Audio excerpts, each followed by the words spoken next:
How will people love you when you're killing them, when you're torturing them? So when he sees people who have love, he's jealous and envious. That's why I keep saying the things he says about Honorable Kyagulanyi, about Dr. Kizza Besigye.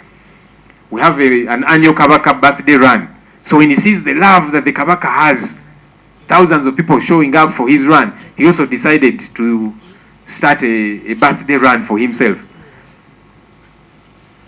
If you want people to love you, do not force it. Do what's right. Get out of the army, come into the political arena. We need to be clarified that maybe the law does not matter anymore in this country. That maybe courts of law don't matter anymore. When they issue summons, they will be threatened and intimidated. So that there is no pretense, then the people will know this is what is prevailing. We all saw the remarks of the Honorable General Kahinda Otafire, immediate former Minister of Internal Affairs, after he handed over office to Professor Ephraim Kamuntu. He told him, look, I need to remind you to not allow extrajudicial killings by rogue officers in the Directorate of Crime Intelligence, which is headed by Major General Christopher Damulira. In essence, General Kahinda Otafire was conceding that there are extrajudicial killings. And those extrajudicial killings are by the state, are by men and women in uniform. That's what the immediate former Minister of Internal Affairs said. When we speak about these things, many times people say, this is just the opposition smearing dirt on the government, but this is your cabinet minister. He's still in cabinet. And he has been supervising these entities, including the Directorate of Crime Intelligence, headed by Christopher Damulira. What more are we waiting for? Human rights violations are not only affecting opposition leaders and supporters. We have seen the clergy. We saw Father Sekabita from Masaka, Deusdedit, who was abducted. It had been unheard of, but it is happening. We are seeing what's been happening to journalists, and now Muhoozi is also threatening to close down certain media houses. I saw him threaten Daily Monitor and Nation Media Group. Civil society leaders have been targeted. Even NRM politicians have not been spared. Last week we were in Parliament and I raised the matter of Honorable Margaret Etilu, the Amoria woman MP, who was picked up, and for weeks her family was demanding to know her whereabouts. So what's clear is that no one is safe. And so we cannot be pretending about these things. I know that in the past, when they would pick up the Eddie Mutwes, many people would be quiet and say, well, he's not a member of my party. Maybe he even committed some kind of offense. But until it reaches your doorstep, and now this madman is showing you that he will reach everybody. And I'm saying mad because who does this in their normal sense of state? Muhoozi abducts and tortures people. He has promised to kill Honorable Kyagulanyi and Dr. Kizza Besigye. He said he killed 22 NUP supporters and he wants to kill others. Muhoozi, who the hell do you think you are to break the law in a manner so wanton that for you, you think that the lives of Ugandans are in your hands? I'm going to kill this one. I'm going to abduct this one. And then you follow up on these threats. We are not going to be intimidated and for everyone to shrink when this man is breaking every law in the books. It's not acceptable. And then after he has written all of this garbage that he writes, you see him post and say, me, I'm a descendant of Jesus Christ. As if to insinuate that he's committing all these atrocities in the name of God. This nonsense has got to stop. We saw the LRA, Lord's Resistance Army. They were killing in the name of God. We have seen several other people, groups, individuals who kill in the name of God. And that's what Muhoozi seems to be doing. That he'll commit all these atrocities, break the law in the name of God. No, as a people, we must say this nonsense has got to stop. It is not acceptable. We have seen other similarly powerful people in the past, whether it be in Uganda and elsewhere, who came and went. Some promised to kill people, but they died before them. So when I look at Muhoozi threatening to kill people, what guarantee do you have that you will not die next week, for example? Well before any of these people you're threatening to kill and abduct. Because you're not good. But I don't know what keeps running in his mind. He imagines he has all of a sudden become immortal.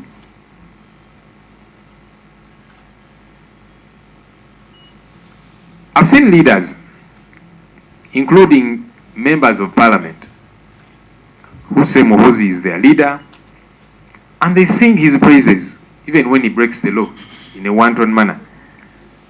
I hope that these leaders, MPs, ministers, and so on, I see them showering him praises. I hope that they can wake up and advise this man to stop breaking the law. Because they are not safe either. And I know some of them are clamoring for some positions here and there, some attention. So he will write his garbage and they will go and they are praising him. Yes, we salute you, our generational leader. We support you. Really?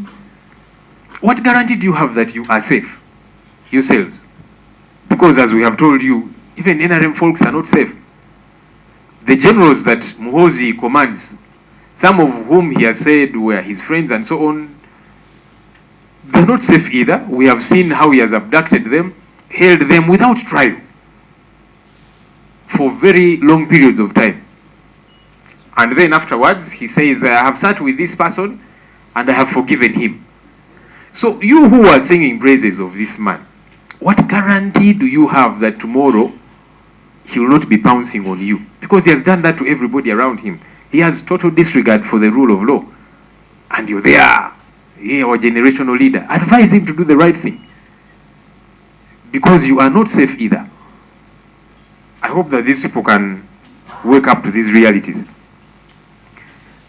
Anita Mong was apprehended because she broke the law, stole taxpayers' money, and she abused office. Of course, I'm waiting for her day in court. I'm not one of those who got very excited when I saw they were seizing her home and so on. I'm waiting for her to be produced in court. All this evidence we have been adducing is presented and she gets to be charged. I hope that gets to happen. But I also wonder, what's good for the goose should be good for the gander. Muhoozi keeps abusing his authority and office. When is he going to be called to order? That's a question that Ugandans out there have. When will he be called to order? Because we are not saying that we cannot be arrested, we in the opposition or anybody anyway. But what does the law say? The law prescribes how an arrest should be conducted and by who, and where people should be taken. Now we hear that Council Elias Lukwago has been taken to police somewhere. We have learned and we are going to follow up. But he was picked up on Monday. Where has he been held since Monday? Because the law gazettes detention places. He should have been taken to police on Monday, not to some kind of basement, and within 48 hours produced in court. But these things don't happen, and we think it is okay. It cannot be okay. And so when I see serious people and leaders cheering him on, and they call themselves patriots, you are not patriotic because you keep violating the law. And you need to tell this man the truth. You know, one time Mr. Museveni said that all the hangers on, all the people around his son, they are after money. He said that. They are self-seekers. They want some little money, some positions here and there. That's the reality. But I think Muhoozi, he keeps thinking this is genuine love. As a people, we have got to be united against this oppression. I know that sometimes we point the daggers at each other.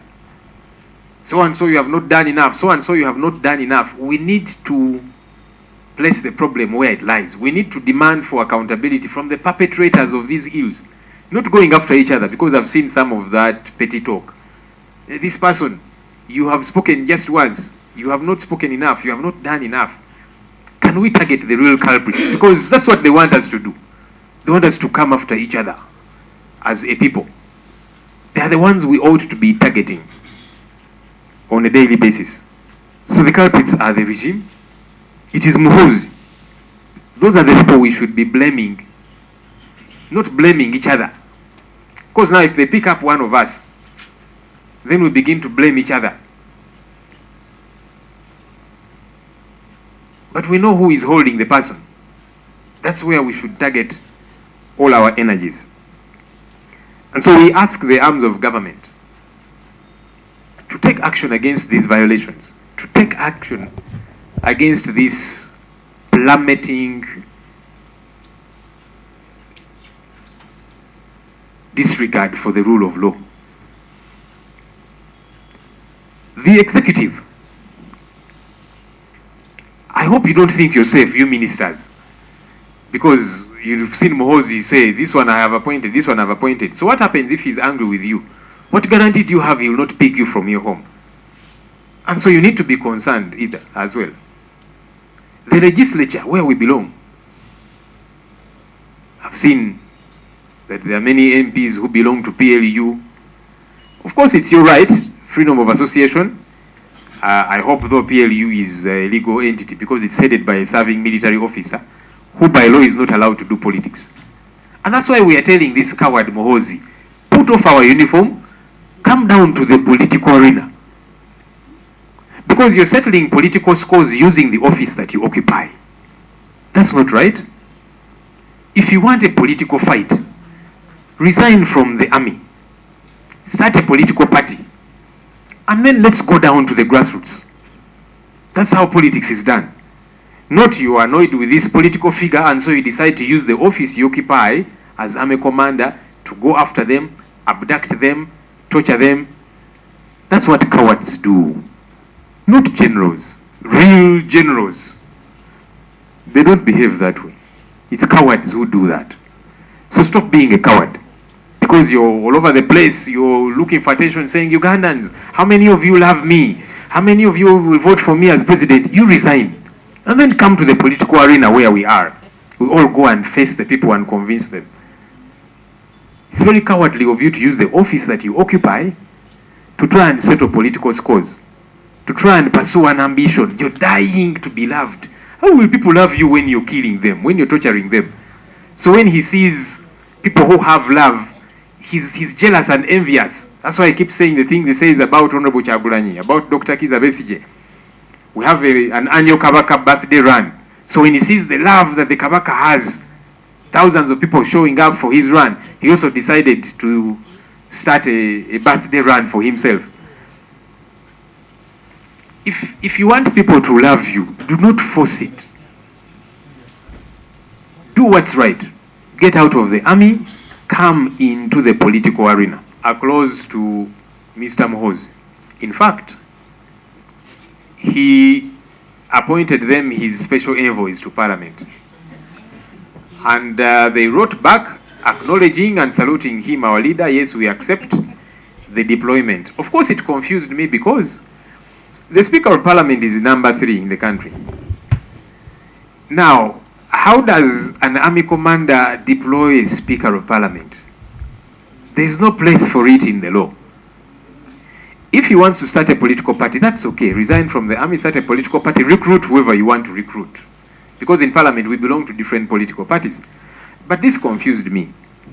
And that's why I would like to entreat our leaders here at Parliament. Now that he appointed you his special envoys and advisors, please advise him to do what's right. Our Speaker is a very senior lawyer, and I like that he has started off on resetting Parliament. We appreciated him for that stance, and we said we shall keep monitoring so that we see these reforms happening. This is something that should concern him too. I know that, yes, Muhoozi rallied support for him to become our leader, but he's now our leader. And I told him I didn't vote for him, I voted for our candidate at the time, Honorable Paul Mwiro. But the Speaker is my leader and our leader, and the Deputy Speaker. And they, as Parliament, the legislature, we're the ones who make these laws. We need to be custodians of these laws that we make. So I would like to appeal to our leaders here at Parliament. Please speak to your deployer, because